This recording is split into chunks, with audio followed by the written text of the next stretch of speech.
할렐루야. 네. 오늘도 우리 히즐라이프 처치는 하나님께 최고의 예배를 드리길 소망합니다. 1월 마지막 주입니다. 벌써 1월이 지나가고 있네요. 특히 지난주는요, 맹취의 바깥 출입을 거의 하지 못했던 것 같습니다. 맹취도 맹취이지만 요즘 감기 정말 무섭지 않습니까? 건강이라고 하면 둘째가라면 서러울 정도의 우리 아이들도 한 달 동안 차례차례 감기가 들면서 참 고생을 많이 했던 것 같습니다. 우리 막내 아들은 고열로 한참을 고생하다 보니 잇몸이 다 드러나서요. 이빨을 닦아도 피가 나고 무엇을 먹어도 피가 나고, 그래서 한참 동안 제대로 된 식사를 하지 못해서 살이 많이 빠졌습니다. 지켜보는 저도 너무나 안타까웠고, 그러더니 이제 첫째 아이가 또 감염돼서 걸리고, 또 첫째 아이가 나을 때쯤 되니까 둘째 아이가 걸리고. 그나마 다행인 것은 저희 부부는 감기 걸리지 않아서 참 다행이긴 한데, 앞으로 장담하지 못할 것 같습니다. 그리고 또 주위에 많은 분들이 감기로 고생하시는 걸 보니까 독감이 아닌 그냥 감기인데도 불구하고 굉장히 많은 분들이 고생하시는 것 같아요. 그렇게 아픈 시간을 지나 보니까 1월이 어떻게 지나가는지 모르게 벌써 마지막 주가 되었습니다.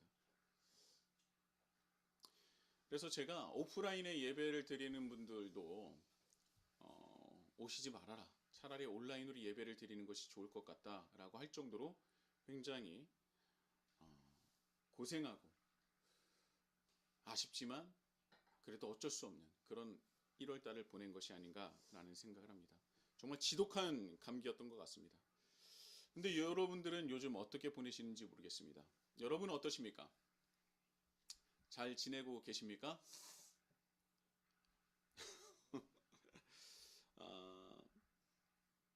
지금요, 얼마나 감기가 심한지 병원에 제가 우리 아이들을 데리고 가면은 병원이 다 만원이에요. 정말 앞에 빨리 가든 늦게 가든 앞뒤에 사람이 꽉꽉 차 있습니다. 그만큼 참 감기가 유행하는 시기인 것 같은데, 여러분 감기 조심하시고 무리하지 마시고 좋은 것 드시고 주님 안에서 평안함과 은혜를 누리시는 우리 히즐라이프 처치가 되시길 예수님의 이름으로 축복합니다.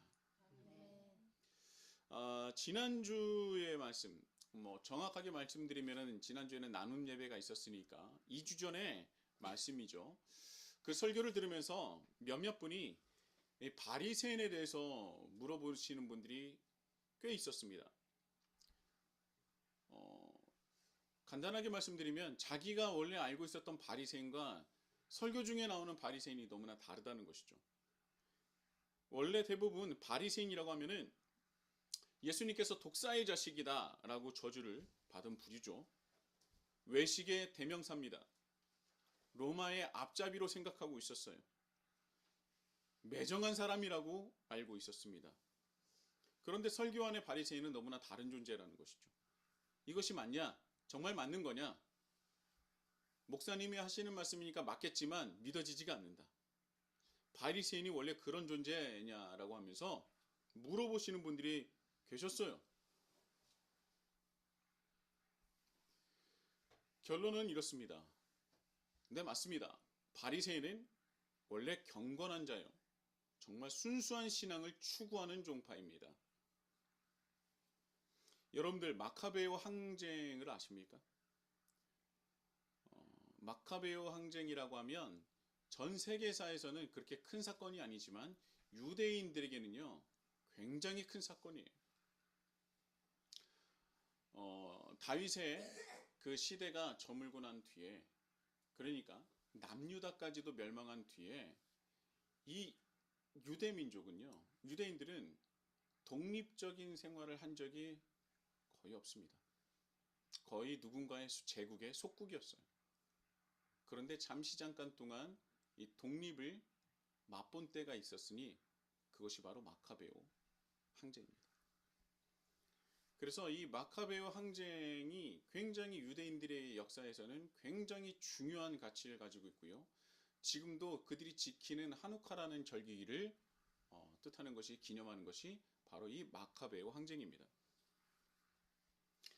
그런데 이 마카베오 항쟁을 주도한 경건한 믿음의 선조들이 있는데 그 경건하고 순수한 신앙을 가지고 항쟁에 참여했었던 그 종파를 계승한 것이 바로 바리새인이에요. 자, 그렇다면 우리가 먼저 마카베오 항쟁을 알아야 되겠죠. 간단하게 말씀을 드린다면 기원전 1600년경에 기원전 160년입니다. 160년경에 시리아의 셀루코스 왕조의 지배를 받을 때였습니다. 안티오쿠스 4세가 즉위하면서 아버지의 친유대적인 기조를 저버리고 헬라 문화를 받아들이지 않는 유대인들을 핍박하기 시작했습니다.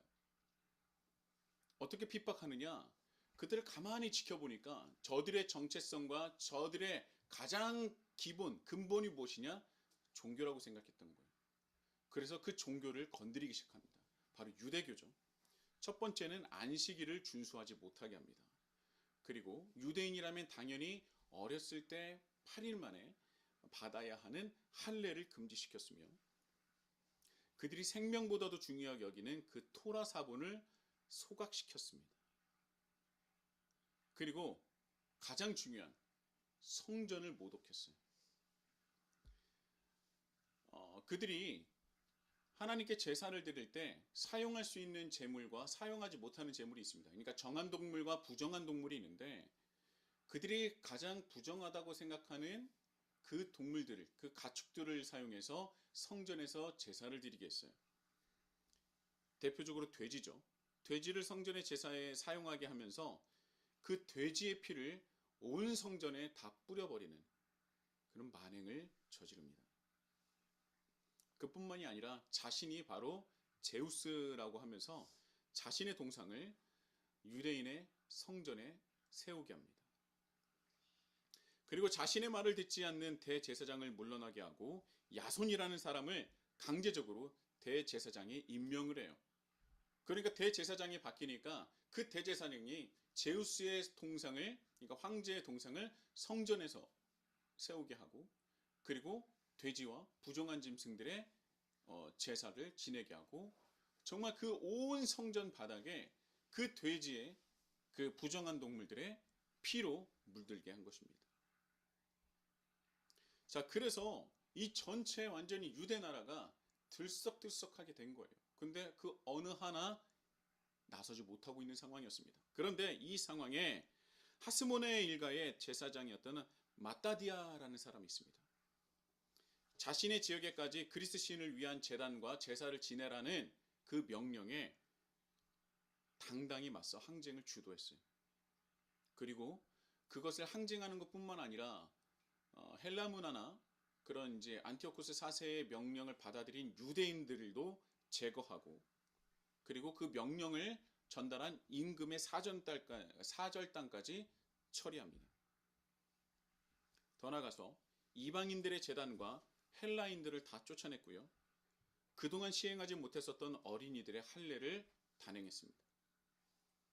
그리고 이제 그들의 군대를 향해서 전면전을 펼치면 당연히 질 수밖에 없으니까 산악지대에 들어가서 게릴라전을 펼쳤어요.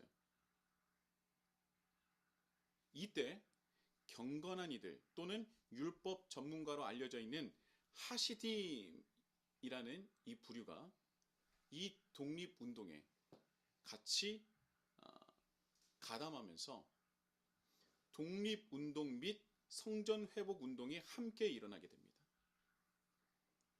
그리고 바로 이 하시림이 독립을 성공한 뒤 바리사이라는 이름으로 유대의 정치 및 종교 세력으로 발전하게 되는데 이 바리사이가 바로 누구냐? 바리새인이 된 거예요. 자, 그렇다면 마카베오 항쟁에 가담하여 성공적으로 독립을 이뤄낸 하시림, 즉 바리사이, 이들이 바리새인인 것입니다. 자, 그렇다면 알겠다. 독립운동에 성전회복운동을 함께 가담하여 성공적으로 이룩하는 그 귀한 성과를 이뤄낸 것은 알겠는데 그렇다면 왜 하시dim이 그리고 바리사이가 더 나아가 바리새인이 왜 거룩하고 순수한 신앙을 가진 사람들이냐? 라고 물음이 생길 수 있습니다. 자, 우리 성경은 전체 몇 권으로 이루어져 있습니까? 성경 구약과 신약을 합치면 66권이죠. 구약은 39권이고 그래서 쉽게 외우려면 3구에 27 그래서 합치면 66권입니다. 그런데 카톨릭의 성경은 66권일까요? 어디서 좀 들어본 것 같죠? 카톨릭의 성경은 66권이 아니라 거기에 12권이 더하여집니다. 우리 개신교에서는요, 카톨릭에서 추가한 12경을 경이라고 얘기하는데 정경으로 보진 않아요. 그거를 외경이라고 분류를 하고 그렇다고 해서 우리가 개신교가 외경을 완전히 무시하는 건 아닙니다. 그러나 경이라고 해서 존중은 하지만 그러나 66권 니케아 공의에서 정했었던 66권을 정경으로 하되 추가로 카톨릭이 추가했었던 그 이후에 추가했었던 12권은 외경으로 분류하는 거예요. 그래서 카톨릭은 12권이 추가된 성경을 보고 있지만 우리 개신교는 종교개혁을 통해서 그들이 추가한 12 외경을 제외한 정경 66권만의 성경을 인정하고 그것을 보고 있는 것입니다. 그런데 카톨릭에서는 12권을 추가한 것을 정경으로 여기고 있는 것이죠. 근데 여기서 카톨릭에서 정경으로 인정을 하고 있는 그러니까 개신교에서는 외경으로 인정하는 말씀 중에 마카베오 상하권이 있습니다. 마카베오 상하권은요. 우리가 잘 모를 거예요. 근데 저도 봤을 때 재밌습니다. 왜냐하면 마카베오 항쟁에 대해서 굉장히 자세하게 기록해 있기 때문이에요. 역사서를 보는 것 같은 느낌이거든요. 그래서 마카베오 상권은요. 안티오코스 4세의 성전 모독 사건에 대해서 그리고 또 유대인과 유대교에 대한 박해를 기술하면서 하스몬의 가문의 마카베오 항쟁의 배경을 설명하고 있어요. 그것이 마카베오 상권이라는 거예요. 자, 그렇다면 상권에는 그 항쟁의 역사를 기록했다고 본다면 그렇다면 마카베오 학원은요? 그렇다면 우리가 이런 핍박과 박해를 받았었던 이유가 무엇인가? 그것을 설명하고 있어요. 왜 그랬겠습니까? 바로 하시딤의 영향이었던 거예요. 상권은 역사적인 것을 기술을 하며 학원은 하시딤의 영향으로 그렇다면 우리는 왜 이런 치욕과 이런 핍박과 이런 박해를 받을 수밖에 없었던 것인가? 안티오코스 4세가 예루살렘 성전을 모독할 수 있었던 것은 먼저 유대인인 우리가 죄를 지었기 때문이다. 대사제들이 대제사장들이 타락했기 때문이다 라고 말을 하고 있어요. 따라서 이 성전을 되찾기 위해서는 그리고 우리 유대민족이 다시 모든 것을 회복하기 위해서는 군사력을 우리가 증진하고 군사력을 더욱더 팽창시키고 더욱더 강력하게 만드는 것뿐만 아니라 더 중요한 것은 하나님을 위해서 살아갈 수 있는 그 순수한 신앙을 가지고 살아가야 된다. 그 신앙을 회복해야 된다. 오직 하나님께 돌아가고 하나님을 따를 때에 우리는 반드시 유대민족과 유대나라가 회복될 것이며 성전이 회복될 것이며 또한 우리의 간구를 통한 하나님의 은혜를 경험하게 될 것이다. 그리고 우리를 향한 하나님의 은혜를 누릴 수 있고 모든 것을 회복할 수 있었던 이유는 바로 어디에 있느냐? 마카베오 항쟁을 통해서 흘렸었던 수많은 순교자들의 피에 있다. 순교자들의 피가 가장 중요하고 가장 값진 것이다. 그 순교자들의 피로 말미암아 하나님께서 우리와 함께 하신 것이고 결국 성전이 회복된 것이다. 그런데 순교자들의 피가 헛되냐? 죽으면 다 끝나느냐? 그것이 아니다. 왜냐? 순교한 자들은 반드시 무엇을 한다? 부활할 것이다. 경건하게 죽은 이에게는 훌륭한 상이 마련돼 있다. 여기서 나온 것이 바로 부활 사상이에요. 하시림이며 바리사이였던 그들 마음속에 부활 사상이 나타난 것입니다. 제가 이전에 말씀드렸죠. 바리새인들은 부활 사상을 믿고요. 그래서 자연스럽게 내세에 대한 신앙이 생기게 된 거예요. 원래는 유대교의 자체는요. 내세적인 사상이 없습니다. 없다고 해도 과언이 아닐 정도로 굉장히 극히 일부분이었어요. 그런데 이 마카베오 항쟁을 통해서 하시딤이 바리사이가 되고 바리새인으로 이제 되면서 그 순교자들의 피가 가장 중요하게 여겨지며 그들은 반드시 부활할 것이다라는 부활 신앙이 그들 마음속에 생겨지며 그의 말씀을 찾아서 부활 사상이 자리 잡게 된 거예요. 하시림이며 바리사이였었던 이들은요. 순교자들만을 위한 종파가 아니었습니다. 순교자들의 그 피를 흘린 사람들만의 종교가 아니었어요. 왜 그러느냐? 그들의 기도문을 보면 알 수 있는데요. 이때 함께하지 못하면서 죽음을 당했었던 이들. 그러니까 이 순교자에 들지는 못하지만, 그리고 그때 항쟁을 같이 못했지만, 그럼에도 불구하고 자신의 민족이었다면, 함께하지 못한 이들을 위해서 그들을 위해 그들이 죄에서 벗어나기 위해서 무엇이 필요하다? 우리의 기도가 필요하다.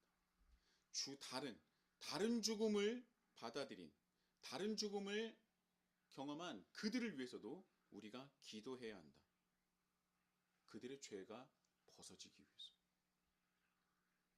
정말 순수하다 못해 거룩한 신앙 아닙니까? 그래서 바리새인들은요. 늘 기도를 했어요. 늘 시간이 되면 기도를 했던 것이 바로 이 하시림과 바리사이의 신앙을 계승한 바리새인이었기 때문에 그들은 늘 기도했던 것입니다.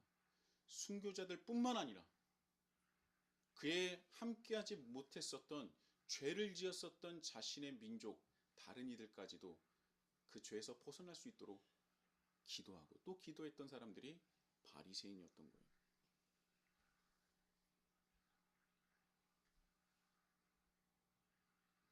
예수님 당시 유대인들의 인구는요 50만 명 정도로 봅니다. 그리고 이때 바리새파에 몸담고 있었던 사람들을 한 6천 명 정도로 보고 있는데요. 이들이 그때 당시에 가졌었던 운동이 무엇이냐면 자정자결이라고 해서요. 자정자결 운동을 펼쳤습니다. 이 바리새인들이 펼쳤었던 운동, 자정자결의 운동은 무엇이냐면, 로마의 핍박에서 벗어날 수 있는 방법은 다른 것에 있는 것이 아니라 마카베오 학원에 기록되어 있는 것을 볼 때 우리의 군사력의 약해짐이 아니라 우리의 죄 때문에 그런 것이고, 우리가 그 신앙을 회복하게 되면, 정결한 신앙을 회복하게 된다면 우리는 스스로의 힘으로, 하나님이 우리와 함께 하셔서 우리 스스로의 힘으로 독립을 할 수 있다는 거예요. 그 자정자결의 운동을 펼쳤던 것이 바리새인입니다.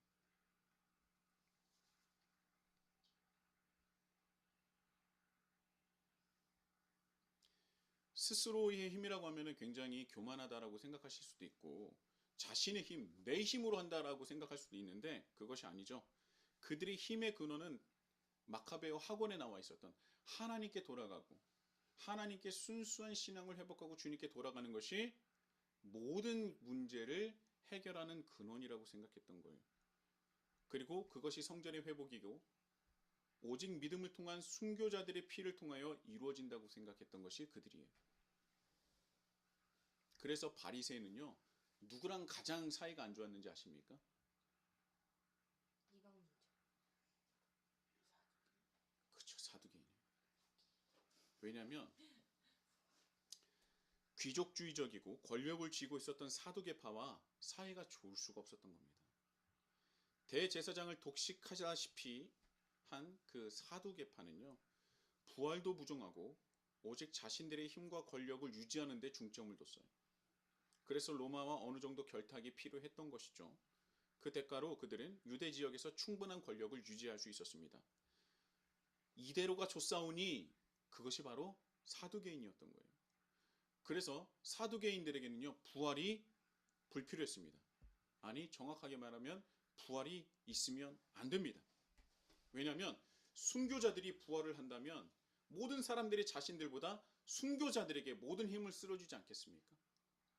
순교자들이 갑자기 하나님의 은혜로 갑자기 부활을 했어요. 그럼 지금 로마와 어느 정도 결탁하여 권력을 유지하고 있었던 사두개인들이 자신의 힘과 이 모든 것들을 유지할 수 있었겠습니까? 아니죠. 그러니까 사두개인들은요, 부활이 있으면 안 돼요. 절대 부활이 있어서도 안 되고 있을 수도 없는 것입니다. 그런 사두개파에 대항하여 순수한 신앙과 자정자결을 추구하는 종파, 사두개파를 견제할 수 있는 거의 유일한 종파가 바리새파였어요. 그래서 유대인들은 바리새파를 존중하고 존경했던 겁니다. 바리새파를 따르는 이들이 많았고 바리새파만이 대부분 랍비라고 칭함을 받았어요. 대부분이 다 바리새파였습니다. 랍비라고 불리는 대부분의 사람들이 다 바리새파였어요. 그래서 여기서 본다면 니고데모가 예수님께 랍비여라고 말하는 것이 굉장한 일이기도 합니다. 왜냐하면 일단은 예수님은 바리새파가 아니었고요. 이 랍비라는 것은 선생님들이라는 뜻을 가지고 있지만 그냥 선생님도 아니고 큰 선생님을 뜻했어요. 이 당시 랍비라 칭함을 받는 이들이 대부분 바리새파였는데요. 큰 선생님이라고 불리는 바리새파의 입에서 랍비, 즉 큰 선생님이라고 부르는 것은 더 큰 의미가 담겨 있는 겁니다. 그러니까 랍비들의 랍비라는 것으로 생각할 수 있는 거예요. 그만큼 니고데모가 예수님을 향해서 랍비여라고 얘기하는 것이 그냥 큰 선생님이구나 라고 말하는 것이 아니라 큰 선생님들 중에 큰 선생님이여 라고 말하는 것으로 볼 수도 있다는 거예요.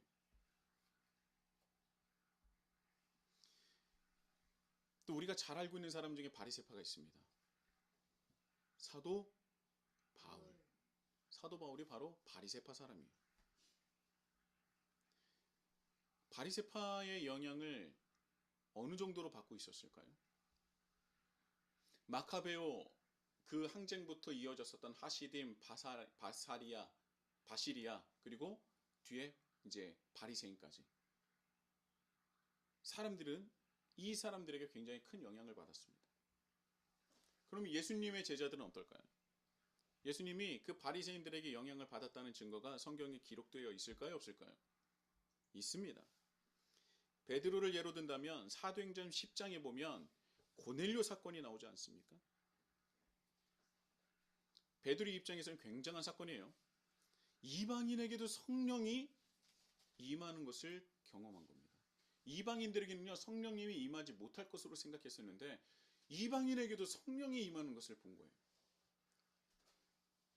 그래서 고넬료의 사건이 있기 전에 베드로가 환상 중에 본 사건이 있었습니다. 베드로가 지붕 위에 올라가서 기도할 때입니다. 자, 기도를 드리려고 하는데 그때 때마침 베드로가 배가 고팠던 것 같아요. 그래서 기도하는 중에 갑자기 하늘이 열리며 귀한 그릇이 내려옵니다. 그러니까 이 그릇이 무엇이냐? 이 음식을 담는 그릇인 것이죠. 하늘에서 내가 배고픈 것을 하시고 하늘에서 음식을 주시나? 딱 내려왔는데 그 안에는 뭐가 있어요? 네 발 가진 짐승과 기는 것과 공중에 나는 것이 있습니다. 자, 이게 무엇입니까? 유대인들이 부정하다 여기는 짐승들이에요. 근데 소리가 들립니다. 이것을 뭐하라? 먹어라. 그러니까 베드로가 뭐라고 합니까? 주여, 그럴 수 없나이다. 속되고 깨끗하지 아니한 것을 내가 결코 먹지 아니하였나이다. 이제까지 먹지 않았다는 것이죠. 그런데 다시 소리가 들려서 하나님께서 깨끗하게 하신 것을 내가 속되다 하지 말라라는 말씀이 들립니다. 그런데 베드로가 먹었어요? 안 먹었어요? 안 먹었어요. 그러니까 이런 일이 3번이나 반복됐다고 합니다. 그리고 그 일이 있은 후에 고넬료의 사건이 있는 것이죠. 내가 속되다고 여기고 이방인은 안 된다라고 생각했었던 그들의 마음속에 하나님께서 그게 아니라는 것을 알려주시고 이방인에도 성령이 임하는 놀라운 사건을 베드로에게 경험하게 한 겁니다. 자, 여기서 베드로가 속되고 깨끗하지 아니한 것을 내가 결코 먹지 않았다라고 하는 이 말, 이것이 바로 누구의 영향입니까? 이게 바로 바리새파 운동의 영향이에요. 바리새파가 시작한 정결한 신앙 회복 운동의 정결법이라고 있습니다. 베드로 또한 이 정결법을 지키고 있었던 겁니다. 유대인이라면 정결법을 모두 다 지키고 있었느냐? 어느 정도는 지키고 있을 수 있습니다. 왜냐하면 우리가 잘 알고 있는 정말 몇 주 동안 우리가 함께 은혜를 나눴었던 가나 혼인잔치에 포도주를 담는 항아리가 무엇에 쓰임을 받는 항아리라고 했어요? 정결 예식. 내가 어느 집에 가게 되면 정결 예식을 하기 위해서 손을 깨끗하게 씻어야 됩니다. 그러니까 손을 깨끗하게 씻게 하기 위해서 손님들에게 손 씻을 물을 준비하는 것이 주인이 해야 될 일이었어요. 자, 정결법은 어느 정도 지키고 있었던 것으로 보입니다. 그런데 왜 바리새파들이 정결법에 대한 성결 운동, 정결 운동을 했을까요? 어느 정도는 지키고 있었지만 대부분 어떻게 했다? 지키지 않고 있었다. 그래서 바리새파가 운동했었던 이 정결법 운동 안에는요, 수많은 사람들이 그 안에 이게 맞지만 함께하지 못하는 이들이 있었다는 거예요. 그런데 그 누가 영향을 받았다? 예수님의 제자들도 영향을 받았다. 그래서 그것을 아는 것뿐만 아니라 몸소 행하고 있었다. 그것이 바로 사도행전 10장 고넬료 사건에서 우리는 짐작할 수 있는 것입니다. 이런 것처럼 바리새파의 영향력은 유대인들의 신앙과 신념에 지대한 영향을 주고 있었습니다. 단 본질을 잊지 않는 바리새파를 말하는 것이겠죠. 바로 니고데모와 같은 바리새인을 말하는 것입니다. 여러분 어디든요 변질된 사람은 당연히 있습니다.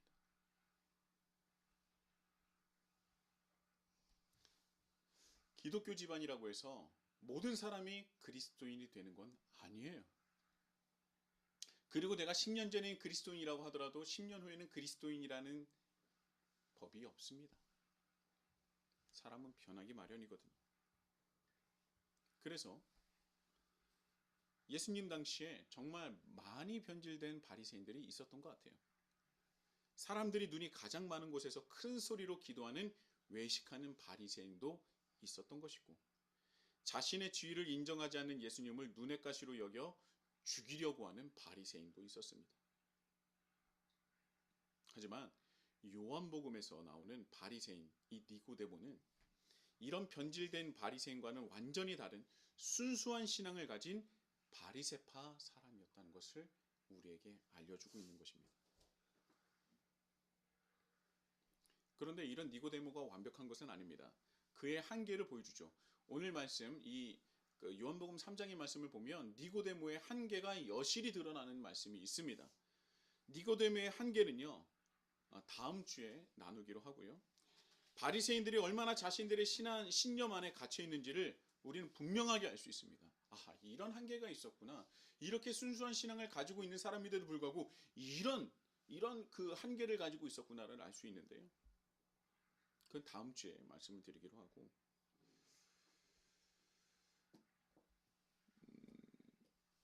여러분 사람은 변합니다. 내가 예전에 몇 명을 전도했어. 내가 예전에 며칠 연속, 100일 연속, 400일 연속, 1000일 연속 새벽기도를 드렸어. 내가 어디 제자 훈련을 받았었어. 내가 어떤 목사님에게 이런 성경 공부를 내가 36주 동안 받았어. 그런데 우리가 돌아봐야 될 것은 무엇이냐? 현재 나의 모습인 거예요. 그렇다면 당신은 지금은 어떻게 살아가고 있습니까? 이것이 가장 중요한 것 아닐까요? 우리는 과거의 영광 속에 빠져 살 수도 있습니다. 그런데 우리가 살아가는 건 과거가 아니에요. 바로 지금 이 순간, 바로 현재라는 것이죠. 지금 현재 우리는 어떤 모습으로 살아가고 있습니까? 마카베오 항장에서 하시됨으로써 정말 이 모든 민족들이 가장 중요하게 여기고 가장 소중히 회복해야 되는 것은 무엇이냐? 군사력도 있겠지만 아니야. 그보다 더 하나님께 돌아가는 거예요.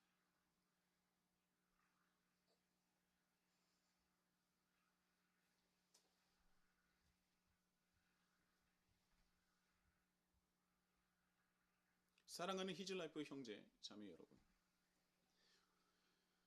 모든 운동과 모든 개혁의 시작은요, 참으로 선하고 본받을 만합니다. 그런데 가장 어려운 것이 무엇인지 아십니까? 그것을 유지하는 거예요. 내가 운동을 시작해서 몸이 좋아졌어요. 그런데 그것보다 더 중요한 것이 무엇인지 아십니까? 그것을 유지하는 겁니다. 다이어트를 성공했습니다. 100kg 나갔던 사람이 80kg, 70kg로 몸무게를 줄였어요. 더 건강해졌습니다. 그런데 더 중요한 게 무엇인지 아십니까? 그 몸무게를 유지하는 겁니다. 그것을 유지하지 못한다면 다시 이전의 몸무게로 돌아가는 사람은 없어요. 왠지 아세요? 요요 현상으로 이전의 몸무게보다 더 무거운 사람으로 돌아버립니다. 이게 무서운 거예요. 내가 마카베오 행정에서 그 신앙 회복의 운동을 했다. 너무 좋죠. 너무나 잘했습니다. 그러나 그것을 유지하는 게 더 중요한 거예요. 그렇게 순수하고 그렇게 거룩하고 정말 가장 이 인간의 말로서도 형용할 수 없는 가장 거룩한 신앙을 가졌던 바리새인들도 변질하자마자 예수님께서 독사의 자식이라고 저주를 퍼붓는 것 아니겠습니까? 그들은 그 얘기를 듣고 감히 내가 누군데, 내가 바로 바리새파인데 라고 생각을 했을 거예요. 그러나 주님 앞에 그것은 아무 소용이 없는 것입니다. 바리새파인지가 중요한 것이 아니라 바리새파의 그 본질을 붙잡고 있는 것이 가장 중요한 것입니다.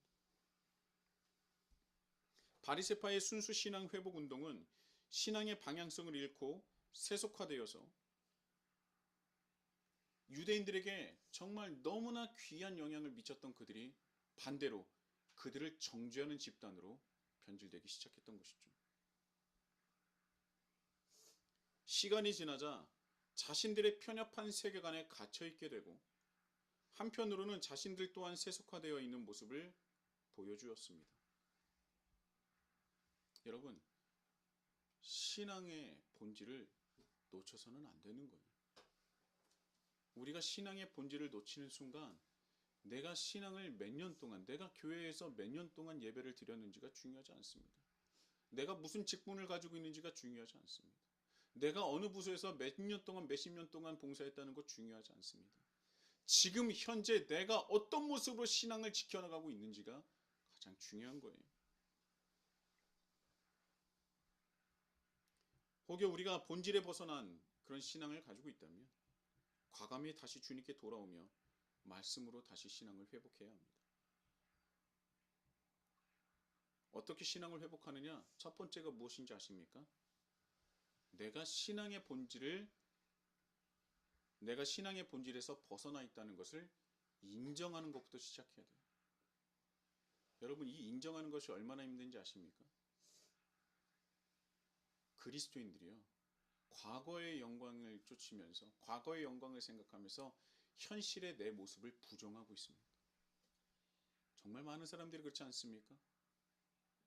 그러나 하나님이 가장 중요하게 여기시는 것은 지금의 내 모습이에요.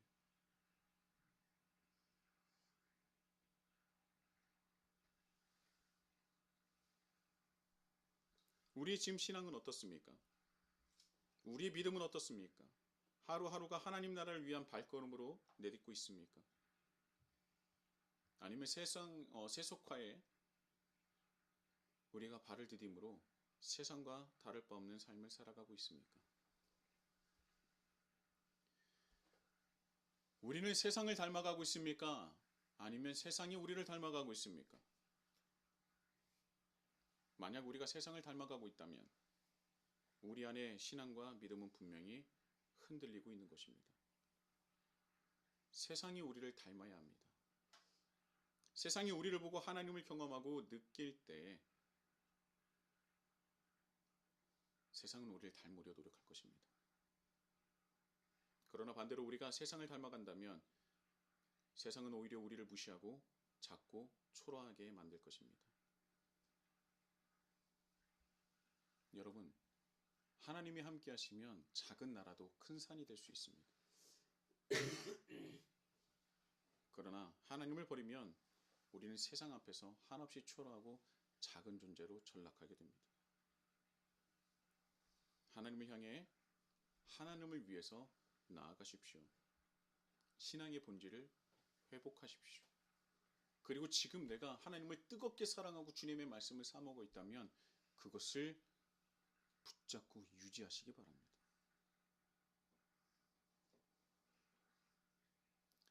우리가 그 신앙을 가지고 있을 때, 회복할 때, 유지할 때 분명히 하나님은 우리를 통하여 하나님 나라를 확장하실 것이고 우리 히즐라이프 처치를 귀하게 사용하실 줄 믿습니다.